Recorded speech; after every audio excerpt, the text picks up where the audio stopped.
Vérité révélée. C'est une émission d'information et d'information autour de l'identité israélienne. Qui vient pour but de révéler peuple haïtien sous vraie identité. Qui est-ce qui est vrai juif yo? Qui compte 12 tribus israéliennes kounya? Qui est-ce qui occupe terre? Haïtien. Est-ce qu'on connaît nous c'est une tribu Israël yo?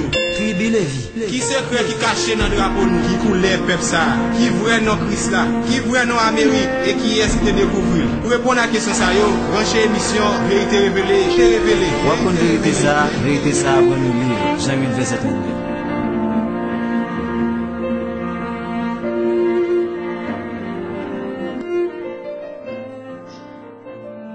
Vérité révélée, bonjour, bonsoir, honneur, respect. Honneur, respect à toutes grenadiers, grenadières, nos rois, nos reines, nos princes, nos princesses de partout, notre peuple bantou dispersé. Je vous salue et au nom de Congo, je vous dis Mbote, Mbote au nom de Tata Nzambe, Nzambe Monene, Nzambe Congo au nom de Nzambe Dje d'Haïti. C'est votre frère Nzabakota Katiopa dans l'émission Vérité révélée pour un tout nouveau numéro. Aujourd'hui, nous allons parler des choses et je ne sais même pas de quoi je vais continuer à vous parler. Donc, mais bien avant, permettez-moi de saluer particulièrement tous nos frères et sœurs sentinelles qui, dans ce moment de réveil, sont en train de mener la plus grande bataille que notre peuple n'a jamais menée. Et c'est la bataille qui nous amènera au grand rassemblement. Et ceci, je vous le dis, c'est toute une armée, l'armée de Tata Nzambe qui n'est autre que son peuple dispersé, le peuple noir Kamito Bantou et Kamito Sémite, qui est en train de se réveiller avec ce grand réveil, nous avons des sentinelles de partout et qui tiennent à cœur ce travail de rétablissement identitaire, de rétablissement, de récupération et de tout ce qui nous appartient en tant que peuple, pas n'importe lequel, le peuple de Tata Nzambe. Je vous salue les chers sentinelles et particulièrement nos auditeurs qui nous écoutent de partout et spécialement nos chers abonnés. Encore votre frère Rwanda Bakota Katiopa Neg Wakanda, Lévi d'Haïti, fils de Dessalines, l'empereur Jacques Ier, le plus grand homme de tous les temps. Donc, aujourd'hui, comme je vous le dis, je me suis dit, en fait, comme vous avez pu le constater, le dernier numéro que j'ai pu faire, ça concernait le 14, la nuit du 14 août au 15 août 1791, car c'était comme inapproprié de laisser passer un tel jour, étant une page qui est là pour parler de l'identité du peuple Kamito Bantou, Kamito Bantou Sémite, de l'identité de notre peuple de Katiopa, qui a pour chef les Lévites de la terre d'Haïti, l'Empire d'Haïti. Donc je me suis dit, comment laisser passer un tel jour où la plus grande femme de tous les temps, Cécile Fatima, a pu rassembler pendant 4 ans toutes ces énergies pour permettre que ce moment historique inoubliable, incomparable puisse être une réalité dans l'histoire de l'humanité et particulièrement dans l'histoire de notre peuple qui a connu la plus humiliante, la plus déshonorante situation que le monde n'ait jamais connue, qui n'est autre que la barbarie occidentale de l'homme blanc caucasien, le pire ennemi de l'homme noir, je veux dire, les soi-disant les Européens, donc à travers l'esclavage. Et nous avons commencé à vous parler et des 12 tribus dont Haïti va refléter dans son drapeau qui représente ce qu'on pourrait appeler dans le temps le pectoral du grand sacrificateur connu selon la Bible sous le nom d'Aaron. Donc, mais je vous dis que ces séries pour parler de mémoire perdue et retrouver identité israélite de l'Amérique, qui sont de dire à nos ennemis, les nerfs commencent à pousser, la chair commence à nous recouvrir et l'esprit de Tata Nzambe est sur son peuple en ce moment pour récupérer tout ce que vous nous avez volé. Vous avez pensé que vous avez bien travaillé, mais sachez que vous avez travaillé.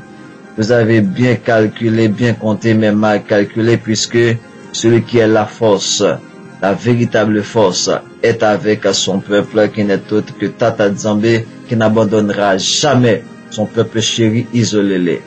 Donc, oui, nous avons dit, il y a effectivement 12 tribus.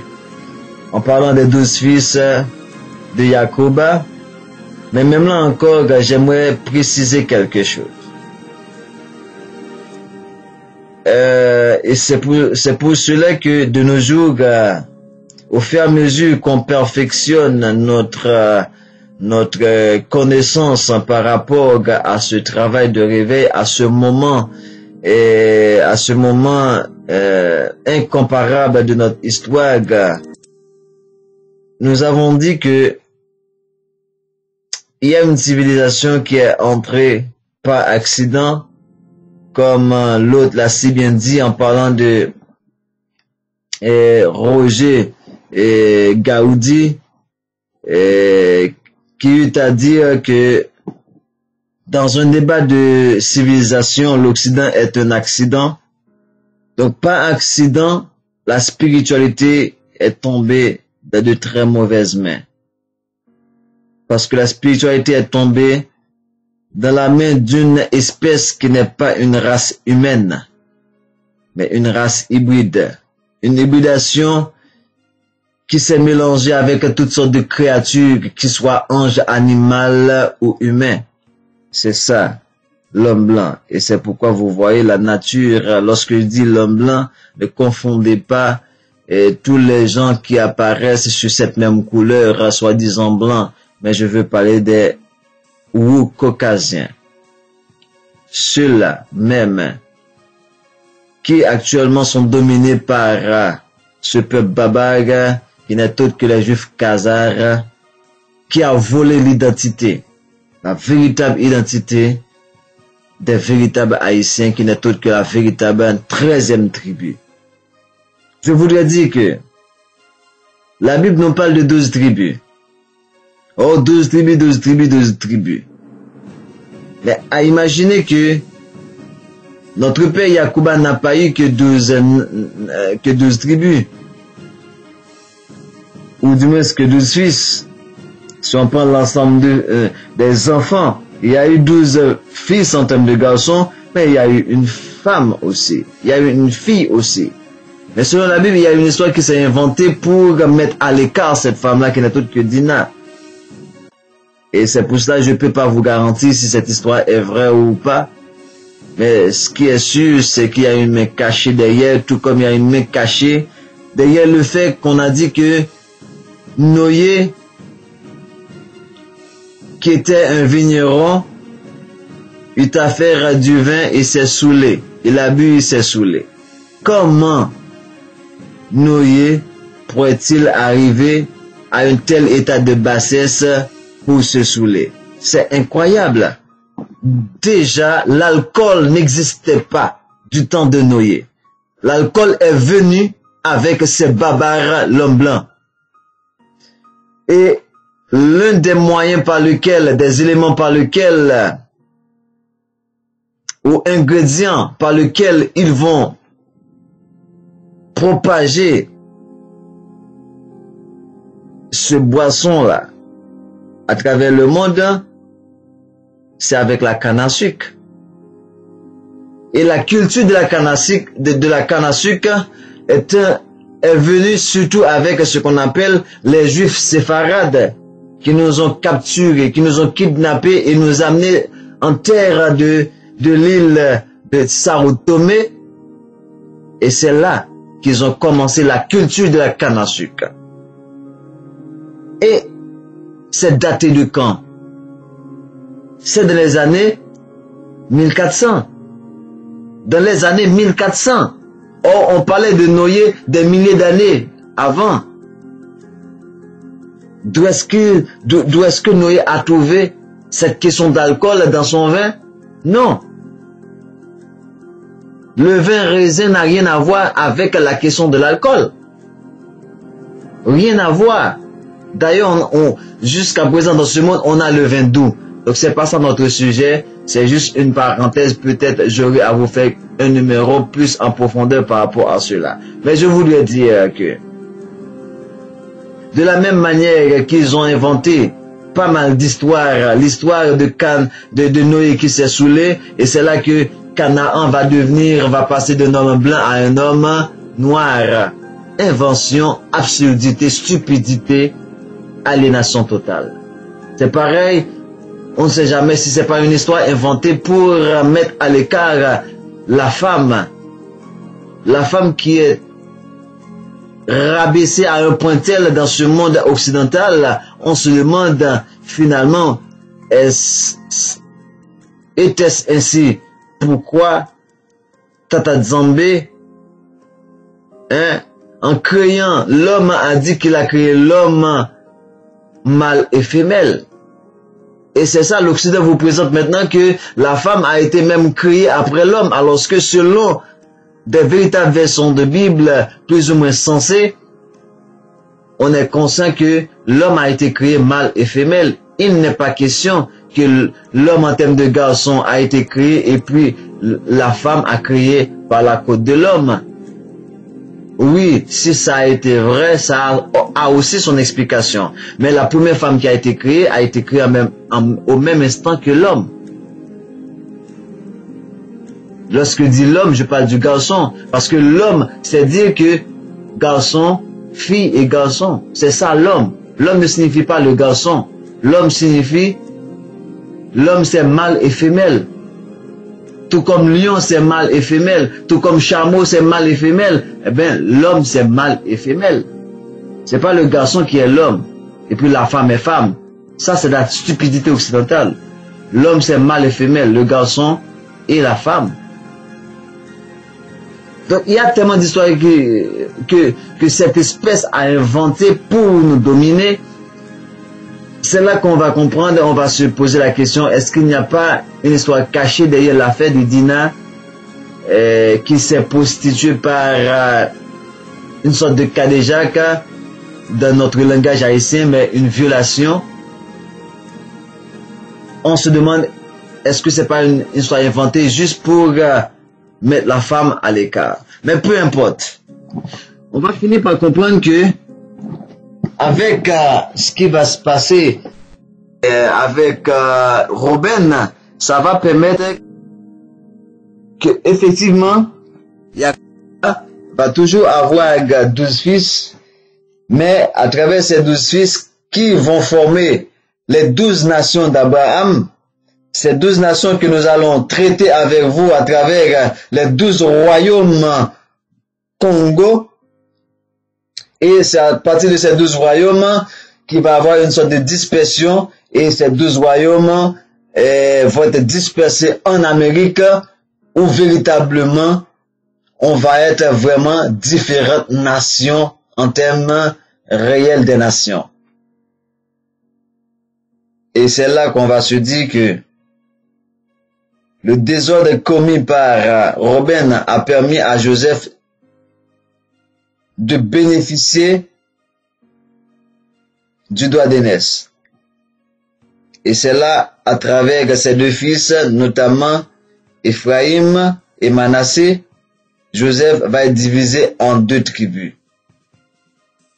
Ce qui va faire que Joseph devient 2 tribus, eh ben, c'est comme on a 11 tribus plus 11 fils plus 2 autres, Manassé et Ephraïm, qui remplacent Joseph, ça nous donne 13 fils maintenant qui font les 13 tribus d'Israël.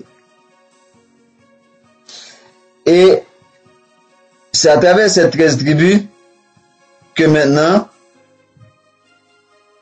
parce que là on est toujours dans le contexte, le mystère du chiffre 13, la bataille autour du chiffre du nombre 13, n'en déplaise pour plaire à certains auditeurs qui sont fragiles et dans les thèmes, parce que j'ai eu un commentaire qui m'a dit oh non, il parle de chiffre 13 lorsqu'on dit nombre 13. Peu importe. Pour vous plaire, chers bien-aimés, nombre 13. Voilà, le nombre 13, il y a une bataille autour du nombre 13. Pourquoi? Et à travers les différents numéros que j'ai pu faire et que j'ai pu vous présenter, on a vu le mystère caché derrière le chiffre 13 et on est actuellement dans les 13 familles européennes, les 13 familles qui dominent ce monde. Et c'est là que je vous ai dit, vraiment, le chiffre 13 va avoir une importance capitale par le fait que ça représente même la spiritualité. Et voilà pourquoi c'est rattaché à la tribu de Lévi, qui est le représentant spirituel, le représentant de Nzambé sur cette terre, notamment à travers son peuple, mais de manière globale, parce que c'est le peuple d'Israël qui doit enseigner à l'humanité les lois de Tata Nzambé. Mais c'est là que je dis, le chiffre 13, effectivement, quand je vous dis, il y a 13 tribus, peut-être dans vos églises, ça pourrait vous étonner, parce que vous n'avez jamais entendu parler du fait qu'il y ait 13 tribus. Allez de Josué chapitre 13 à Josué chapitre 19-20, vous allez voir le partage que Josué a fait du territoire que le peuple a eu comme possession. On va voir que le territoire a été partagé aux 12 tribus. En termes de possession, en termes de portion, en termes de part. Mais il y a eu une tribu qui n'a pas eu de portion dans le vrai sens d'avoir un territoire qui lui est propre. C'était la tribu de Lévi. Pourquoi? Parce que Lévi habitait au milieu de ses frères. Pourquoi? Parce que c'est lui qui était là comme les représentants de la loi, les représentants éducatifs, à tous les niveaux, ce qu'on pourrait appeler le système qui dirige ce monde actuellement en termes de santé, éducation, tout ça, et notamment la spiritualité était une question lévitique. Et c'est là, avant de vous montrer véritablement comment et quand est-ce que Lévi a été choisi pour être cette tribu particulière, nous allons vous prouver effectivement qu'il y a eu 13 tribus. Quoique, si vous prenez par exemple Apocalypse qui parle des 144 000, 12 000 dans chaque tribu, blablabla, bla, mais pour faire ce calcul, on a enlevé Ephraim et Manassé et le remplacé par Joseph. Ok? Mais ce que je viens de vous dire, vous pouvez le constater de Josué chapitre 13 à Josué chapitre 20, je crois même 20-22, vous allez voir qu'il y a 13 tribus. Et Lévi, qui n'a pas eu de territoire propre, mais possédait environ parmi ses frères 48 villes dans tout le pays, dans tout le royaume, dans tout l'empire d'Israël.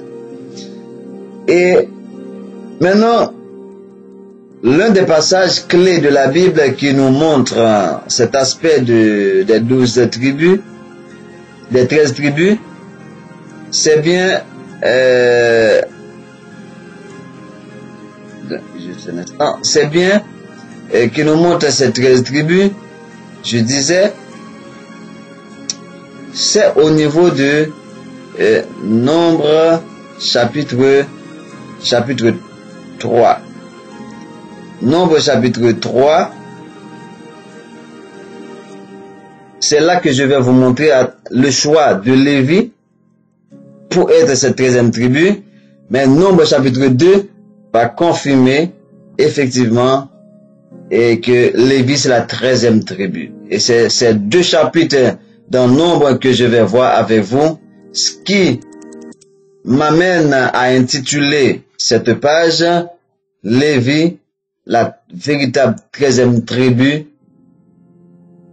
Lévi, la véritable 13e tribu. Lévi, la véritable 13e tribu. Mais dès qu'on dit Lévi, Lévi a rapport avec Jacoba. Lévi a rapport avec Isaac, avec Abraham. Lévi a rapport avec Sem. Et c'est là plus loin, on va voir maintenant ces 13 familles européennes qui sont en grande partie des Juifs khazars, qui se disent maintenant le peuple d'Israël de la Bible. On va voir si ces gens-là, ils ont réellement le sens sémite, dans le vrai sens, qui sont descendants d'Abraham, d'Isaac et de Jacob. Ça va nous amener à tout cela. Mais maintenant, restons dans ces deux chapitres que je vais voir avec vous ce soir pour vous montrer que Lévi a été choisi non seulement pour être la 13e tribu, mais également la preuve que Lévi est la 13e tribu. Je lis pour vous dans Nombre chapitre 2, et comme certaines remarques me sont parvenues pour me dire que je me répète trop, je vais éviter autant que possible de me répéter comme vous l'avez dit pour pouvoir mieux gérer le temps et l'espace. Donc, Nombre chapitre 2, verset 1er pour commencer. Tata Zambé parla à Moïse et à Aaron et dit: les enfants d'isolés d'Israël camperont chacun près de sa bannière. C'est comme on pourrait dire de nos jours, les enfants d'Israël camperont chacun près de son drapeau, de sa bannière, sous les signes de la maison de ses pères. Ils camperont vis-à-vis et autour et tout autour de la tente d'assignation. Premièrement, premier campement. À l'Orient, ça veut dire à l'Est, le camp de Juda, avec sa bannière et avec ses corps d'armée. Là camperont le prince des fils de Juda, qui sont Nachon, le frère de Elisheba, la femme d'Aaron. Voilà pourquoi les sacrificateurs, tous les fils d'Aaron vont avoir la double appartenance tribale en termes de Lévi et Juda. Parce que Aaron, en tant que lévite, va se marier avec une fille de Juda qui n'est autre que la fille d'Aminadab, la sœur de Nachon, qui est le prince, ça veut dire le commandant en chef de l'armée de Juda. On dit que là camperont le prince des fils de Juda, Nachon, fils d'Aminadab, et son corps d'armée composé de 74 600 hommes. 74 600 hommes, d'après le dénombrement.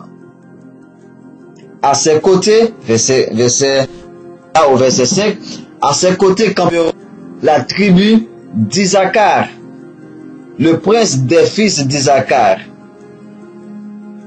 Nethanéel, fils de Tsouar, et son corps d'armée composé de 54 000 alors 400 hommes d'après le dénombrement. Puis, troisièmement, on a dans ce premier campement, on a le camp de Juda avec sa bannière, le camp d'Isaacar avec sa bannière, deuxièmement, troisième camp, le camp de Zabulon, de la tribu de Zabulon. Le prince des fils de Zabulon, qui c'est Eliab, fils de Élon, et son corps d'armée, composé de 57 400 hommes, d'après le dénombrement. C'est parce qu'il y a eu un dénombrement qui a été fait depuis Nombre chapitre 1er. Ok? Là, on est avec le premier campement qui a à sa tête la tribu de Juda, qui a pour chef Nachon, fils d'Aminadab, le frère de Elisheba. Là, on dit que ça devient un total pour ce premier campement qui se trouve à l'est, à l'orient. Ok? Ça donne un total là, pour le campement de Juda, d'après le dénombrement. On appelle ce camp le campement de Juda. On a 186 400 hommes selon le corps d'armée. Les corps d'armée, c'est les corps d'armée de Juda, de Zabulon et de Isaacar. Ils seront les premiers dans la marche. Le campement de Juda sera le premier dans la marche. On va avoir le deuxième campement au midi. Midi, c'est le sud, qui est composé du camp de Ruben à sa tête, avec son drapeau, sa bannière et avec ses corps d'armée. Là camperont le prince des fils de Ruben, qui c'est Élitsur, fils de Chédéur, et son corps d'armée composé de 46 500 hommes, d'après le dénombrement. À ses côtés camperont la tribu de Siméon, dans le campement du sud. On a Ruben, la tribu de Siméon deuxièmement, le prince des fils de Siméon qui c'est Shelumiel, Tsuri, Shadaï, et son corps d'armée composé de 59 300 hommes, d'après le dénombrement.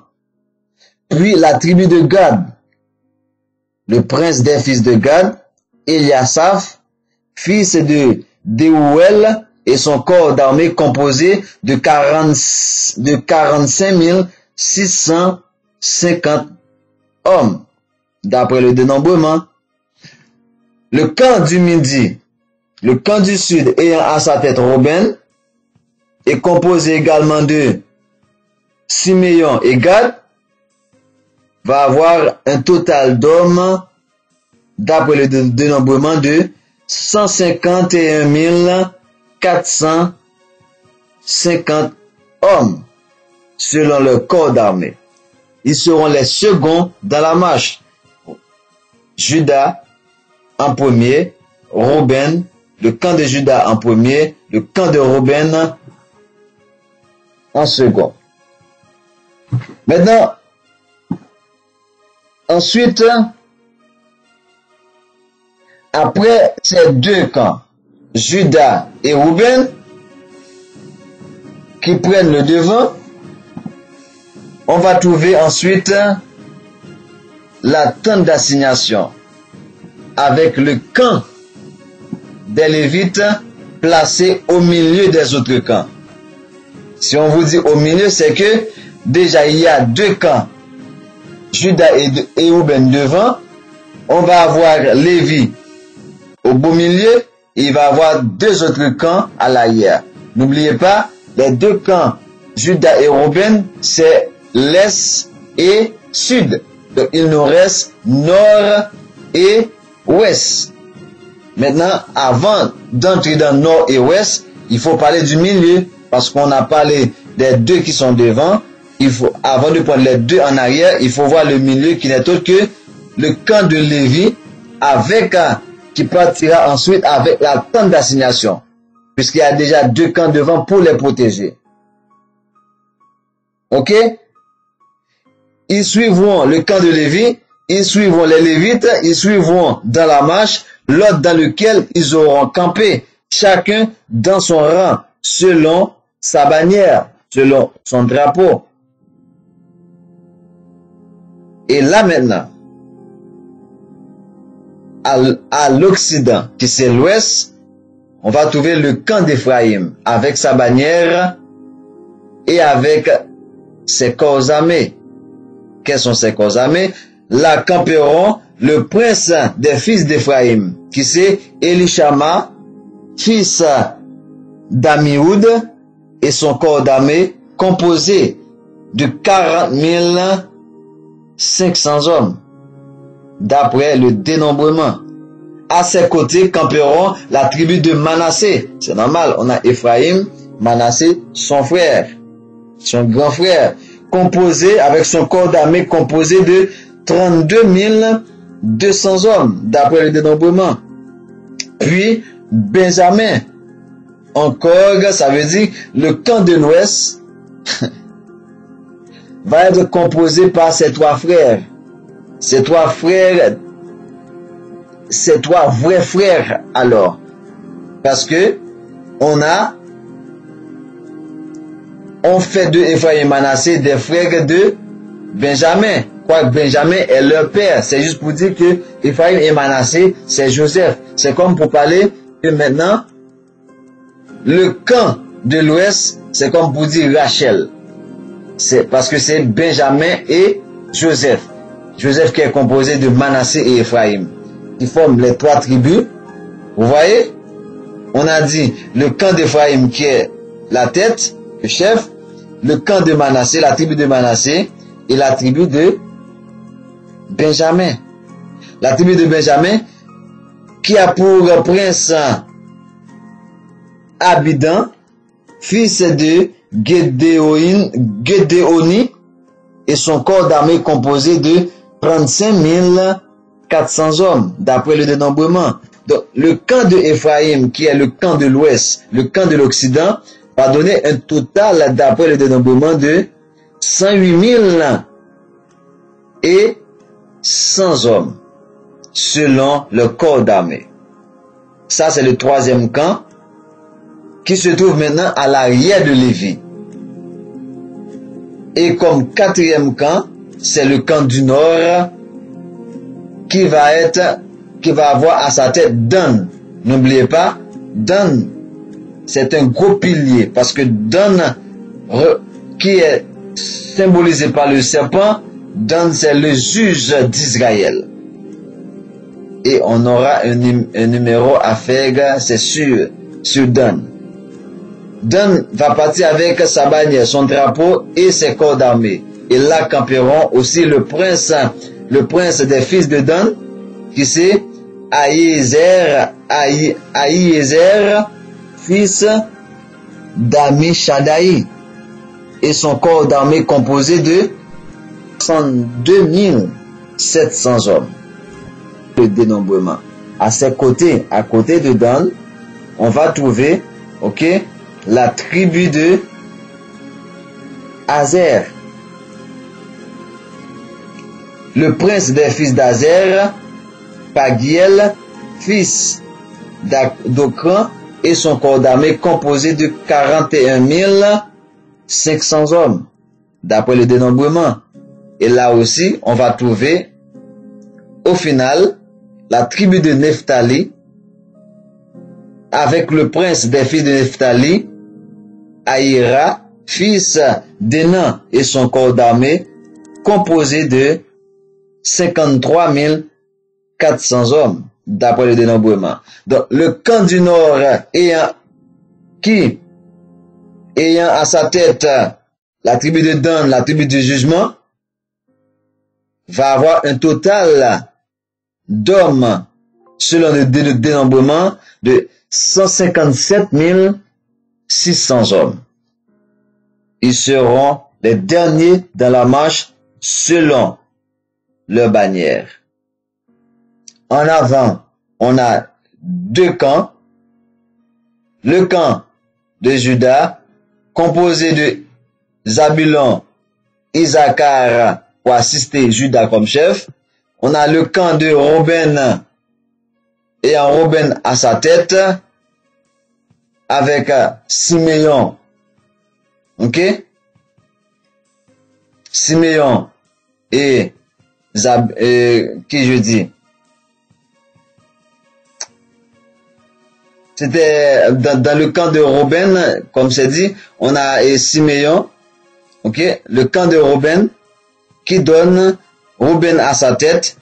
Ensuite vient Siméon, et par la suite, on a, et comme troisième, si je reprends juste un instant, et comme troisième, on va avoir, dans ce camp-là, dominé par Ruben, on va avoir Gad. Ok? Donc, et on a le camp, à partir de là maintenant, Lévi va entrer pour être au milieu, avec deux camps en avant, et les deux autres camps dominés par Ephraim et l'autre par Dan. Donc, Lévi va être au milieu comme la 13e tribu. On vient de vous dire, 4 camps, chacun est composé de 3 tribus. Chacun est composé de 3 tribus. 3 fois 4, 12. Ça donne les 12 tribus. Maintenant, Lévi va être la 13e tribu au beau milieu. Voilà pourquoi également, étant dans leur territoire, Lévi va être toujours au milieu de ses frères. Quoique les Lévites vont être en plus grand nombre dans le royaume du sud, par le simple fait que le temple était dans le royaume du sud. La montagne sainte, qui est la demeure de Tata Nzambe, était dans le royaume du sud. Or, c'est Lévi qui est responsable du sacerdoce, du service. Et de fait, les Lévites, et notamment les sacrificateurs, étaient consacrés au temple 24 heures sur 24, 7 jours sur 7, sans jamais se déplacer. Et c'était là la raison de la dîme de la dîme. Donc, ça, c'était pour vous montrer la preuve qu'il y a 13 tribus. Lorsqu'on parle de 13 tribus, les gens qui vont vous parler de 14 tribus, de 12 tribus, non, ça c'est pour vous embrouiller. Et je viens d'étaler à travers les numéros précédents sur le chiffre 13. Je vous montre toute son importance. Et là, j'étais même arrivé à vous parler de 13 familles Illuminati. Ok? Et à leur tête, voilà pourquoi ils ont à leur tête qui l'une des familles, qui c'est la famille Rothschild, tout comme il y a les 12 tribus, mais effectivement la tribu qui va être à la tête, ça va être la 13e tribu qui est Lévi. Comprenez bien. Donc ça c'était juste pour vous montrer tout ceci. Mais là on rentre dans la deuxième phase de notre numéro. Parce qu'il y a tellement de choses à vous dire, mes chers bien-aimés, c'est terrible là. Je vous le dis, c'est terrible. Surtout sur ces juifs-là, la relation, comme je l'ai annoncé, la bataille entre les juifs kazakhs et les haïtiens pour la 13e tribu. La bataille entre les juifs kazakhs qui ont fait l'esclavage des noirs. C'est pas une mince affaire. C'est pas de la blague. On n'est pas en train de vous raconter des histoires, des fables ou quoi que ce soit, des contes de fées là.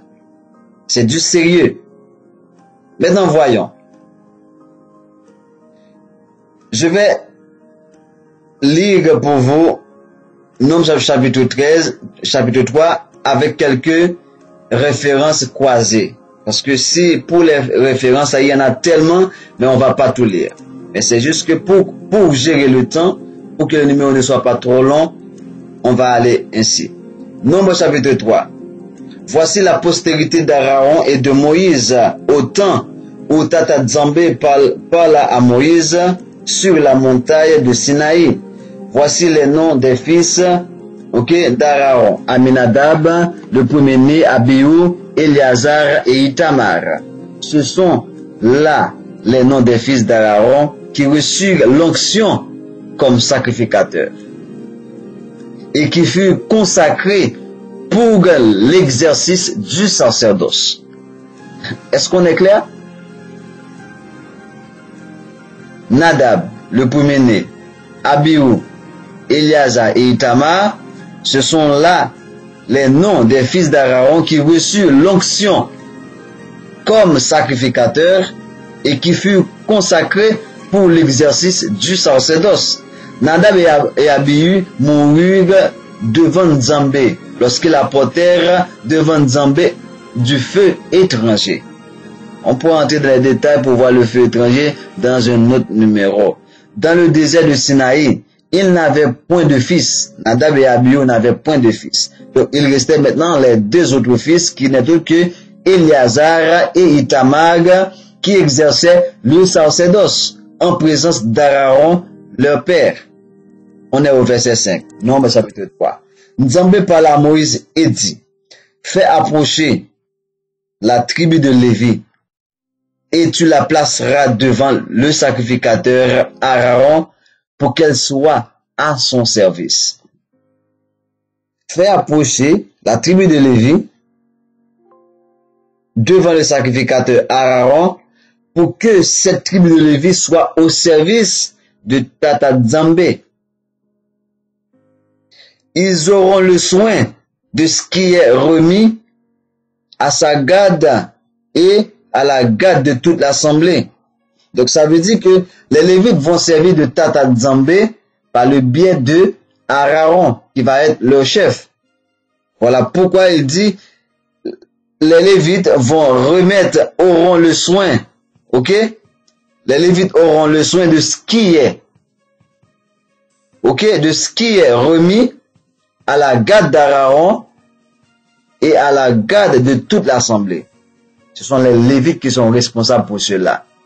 C'est pas les Judaïtes, c'est pas les Roubénites, c'est pas les Manassites, ce sont les Lévites.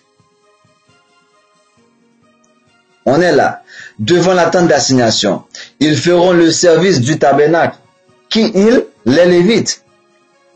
Ils auront le soin de tous les ustensiles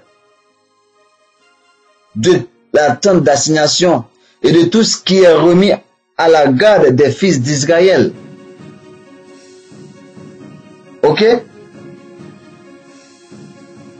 Ça veut dire que même une cuillère qui concerne le temple, le service, un Roubénite n'a pas le droit de la toucher. Un Gadite n'a pas le droit de la toucher. Un Nephtalite n'a pas le droit de la toucher. Un Roubénite n'a pas le droit de la toucher. Un Éphraïmite n'a pas le droit de la toucher. Il n'y a que Lévi qui peut toucher le moindre élément qui concerne le service, qui a rapport avec le service de Tata Nzambe au milieu du peuple. Ils feront le service du temps d'assignation. Verset 9. Il donnera les Lévites à Aaron, à ses fils. Ça veut dire les Lévites étaient consacrés au service d'Aaron, pour servir Aaron dans le temple. Ils lui seront entièrement donnés de la part des enfants d'Israël. Tu établiras Aaron et ses fils pour qu'ils observent les fonctions de leur sacerdoce. Et l'étranger qui approchera sera puni de mort. L'étranger qui approchera les fonctions du sacerdoce sera puni de mort. Est-ce que vous me permettez de lire quelque chose? Je vais même pas le lire parce que je le connais par cœur dans Jean chapitre 10, verset 35, où on dit que le Messie du Nouveau Testament a dit tout ce que la loi a dit ne peut être anéanti. Encore, il a dit que ça, la loi a dit, il dit net. Il dit que la loi ne peut être anéantie. Ce qu'il a dit, il l'a dit une fois pour toutes. Ça veut dire que l'ordre qui a été donné ici, dans Nombre chapitre 3, verset 10, tu établiras Aaron et ses fils pour qu'ils observent les fonctions de leur sacerdoce, et l'étranger qui approchera sera puni de mort. Est-ce que vous entendez les pasteurs? Est-ce que vous entendez, vous? Lorsqu'on dit étranger, c'est même pas étranger en termes des autres nations. C'est étranger par rapport aux Lévites. La preuve en est bien grande. Lorsque l'arche était sous les tentes d'un homme en Israël, je ne me rappelle pas le nom, et que David a pris l'initiative de ramener l'arche dans le temple. Il n'y avait pas encore le temple, mais plutôt dans le palais, là où il voulait que ça soit dans le palais avec lui. Lorsqu'on ramenait l'arche, il y a eu un Ussa qui a voulu protéger l'arche, qui a failli tomber. Il est mort sur le champ. Mais c'est bien ça qui est dit ici. L'étranger qui osera approcher les fonctions du sacerdoce sera puni de mort. Je vous l'avais dit, tout ce qui touche au sacerdoce ne concerne que Lévi. Toute autre personne non lévite est étranger. Encore pire que les autres nations. Aujourd'hui, j'entends que, oui, le Créateur a mis elle de côté pour faire place aux autres nations. Bravo. Bravo. Eh bien, Nombre chapitre 3, verset 10, vous envoie un message. Je continue. Verset 11. Moïse, Tata Nzambe parla à Moïse. Tata Nzambe parla à Moïse et dit, voici, je pris les Lévites du milieu des enfants d'Israël, à la place de tous les premiers-nés, des enfants d'Israël, et les Lévites m'appartiendront. Verset 13. Car tout premier-né m'appartient. Le jour où j'ai frappé tous les premiers-nés dans le pays d'Égypte, je me suis consacré tous les premiers-nés en Israël. Tant des hommes que des animaux, ils m'appartiendront. Je suis Tata Nzambe. Verset 38. Je fais un survol. Verset 38. Moïse, Aaron et ses fils campaient devant la tente d'assignation à l'Orient. Devant la tente d'assignation au Levant, ils avaient la garde et le soin du sanctuaire, remis à la garde des enfants d'Israël, et l'étranger qui s'approchera sera puni de mort. Vous entendez? Verset 39. Tous les Lévites, dont Moïse et Aaron, firent le dénombrement sur l'ordre de Tata Nzambe selon leur famille. Tous les mâles, depuis l'âge d'1 mois et au-dessus, ce furent 20 000 ou du moins 22 000. Verset 40. Tata Nzambe dit à Moïse, fais le dénombrement de tous les premiers-nés mâles parmi les enfants d'Israël depuis l'âge de 2 mois et au-dessus, et compte-les d'après leur nom. Tu prendras les Lévites pour moi, Tata Zambé, à la place de tous les premiers-nés des enfants d'Israël, et le bétail des Lévites à la place de tous les premiers-nés du bétail des enfants d'Israël. Verset 42, Moïse fit le dénombrement de tous les premiers-nés parmi les enfants d'Israël selon leur nombre que Tata Zambé lui avait, selon l'ordre que Tata Zambé lui avait donné.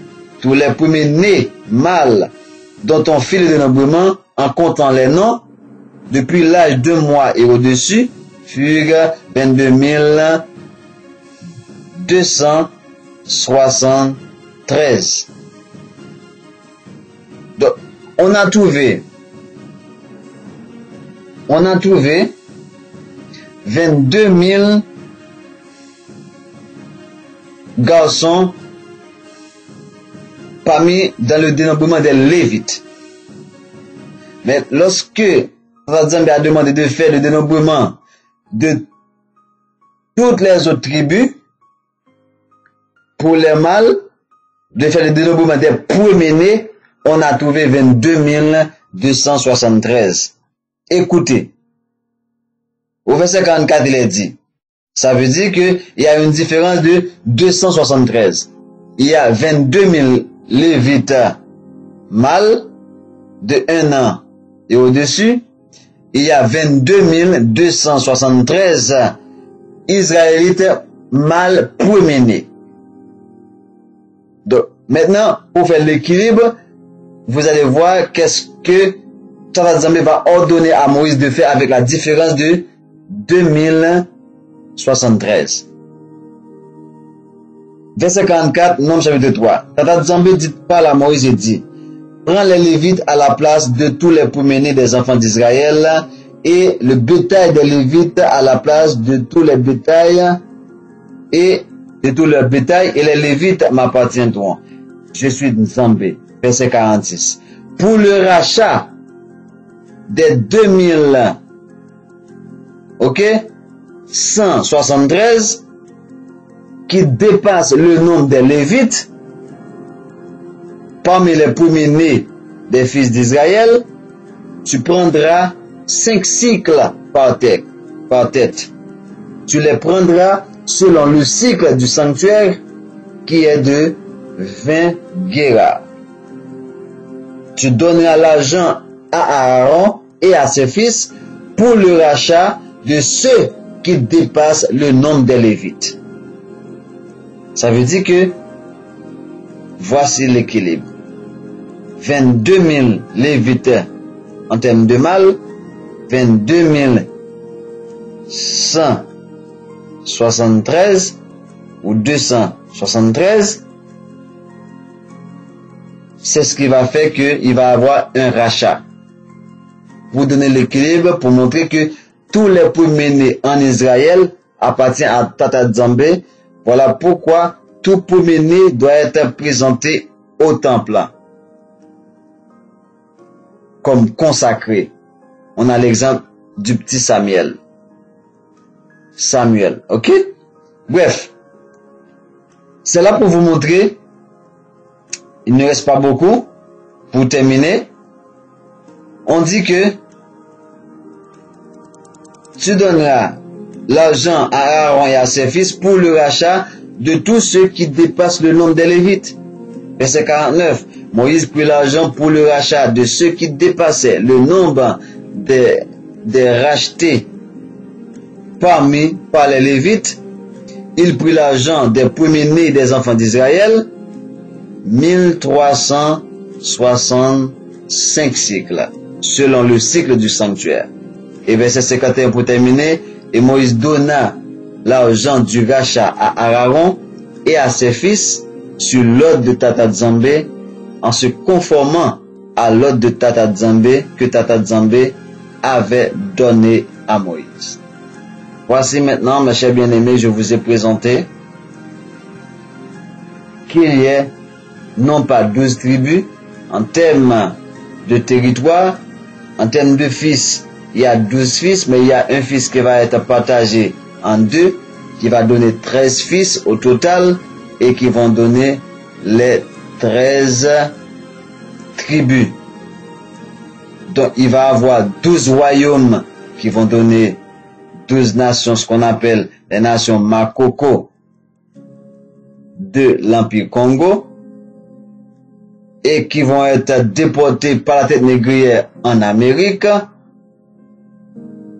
Et bien avant, il y a une partie qui avait connu la captivité de Samanaza, qui par la suite vont être avant le royaume du Sud en Amérique. Mais c'est avec l'arrivée par la terre négrière du royaume du Sud que, et si vous regardez le drapeau haïtien, vous allez voir la démarcation. On a un lot qui est composé de 9 boulettes et un autre lot qui est composé de 3 boulettes. Les 9 boulettes, c'est le royaume du Nord. Les 3 autres boulettes, c'est le royaume du Sud. Et c'est à partir de là, en arrivant en Amérique, il va avoir, au lieu de 12 nations d'Abraham, il va avoir les 13 nations d'Abraham, parce que Lévi va avoir un territoire qui lui est propre, qui n'est autre que Haïti, qui va être la nation chef, la nation mère, la première des nations. Voilà pourquoi Haïti Kiskeya signifie la mère des terres. Allez voir sur Google, Haïti Kiskeya signifie la mère des terres. Kiskeya, la mère des terres. Je vous avais promis des passages croisés, des références croisées. On va juste les survoler pour dire Exode 13, verset 2, pour confirmer que Lévi a été choisi comme la tribu, la 13e tribu, la tribu du sacerdoce. Exode 13, verset 2 nous dit: consacre-moi tout premier-né parmi les enfants d'Israël, tant des hommes que des animaux, il m'appartient. On avait vu les premiers-nés, même avec le dépassement de 2173, on a acheté ces premiers-nés-là et donné l'argent à Aaron. Pour dire que tous les premiers-nés en Israël appartiennent aux Lévites, au service de Tata Nzambe. Parce que tout premier-né appartient à Tata Nzambe, donc Lévi est le premier-né des premiers-nés d'Israël.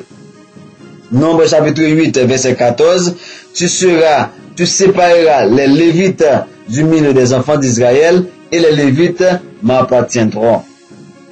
Nombre chapitre 8, verset 16, car ils me sont entièrement donnés du milieu des enfants d'Israël, je les ai pris pour moi à la place des premiers-nés de tous les premiers-nés des enfants d'Israël.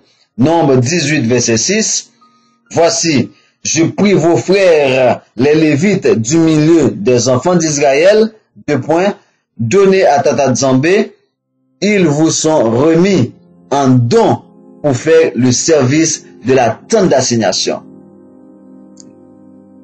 Ésaïe 11, verset 12, il élèvera une bannière parmi les nations, il rassemblera les exilés d'Israël, il recueillera les dispersés de Juda, ok, des 4 extrémités de la terre. La jalousie d'Éphraïm disparaîtra et ses ennemis en Juda seront anéantis et Éphraïm ne sera plus jaloux de Juda. Ça, c'est un passage que je vous ai mis en particulier pour vous montrer, même au verset 12 de ce chapitre, pour vous montrer que lorsque je dis qu'on est déporté en Amérique et là on a formé les nations d'Abraham, je laisse le verset 11 de Ésaïe 11 en suspens parce que ça devrait faire l'objet de notre numéro. Donc, juste, je voulais vous montrer les versets croisés, notamment qui ont rapport avec le choix de Lévi comme la 13e tribu Et la preuve qu'il n'y a pas que 12 tribus, il y a 13 tribus, dont Lévi est la 13e tribu. Donc cette 13e tribu, par le fait que c'est la tribu du sacerdoce, la sacrificature, ça a été usurpé, ça a été volé par les émis de Tata Nzambe qui sont dans Psaume 83. Et n'oubliez pas, c'est en effaçant la mémoire du peuple de Tata Nzambe, selon Psaume 83, verset 5, 6, 7, qu'ils ont arrivé à faire cela. Donc, en effaçant notre mémoire à travers la traite négrière, ils ont volé notre identité, ils ont volé la 13e tribu. Donc, nous sommes sur le point de récupérer cette 13e tribu parce que le moment est arrivé pour que les ossements desséchés de Tata Nzambe qui vont former son véritable armée, on est en train de se mettre debout. Voilà pourquoi je vous ai dit, mes chers bien-aimés, surtout nos sentinelles avec qui on fait ce travail de réveil impeccable, notamment qui est en train de prendre de l'élan, qui est en train de prendre des horizons, ok, d'entrer dans toutes les sphères, dans tous nos territoires, dans tous les domaines, pour aller récupérer nos frères capturés, envoûtés, ensorcelés, emprisonnés. Alors je vous dis, mes chers bien-aimés, bon combat, bon travail au nom de Tata Nzambe.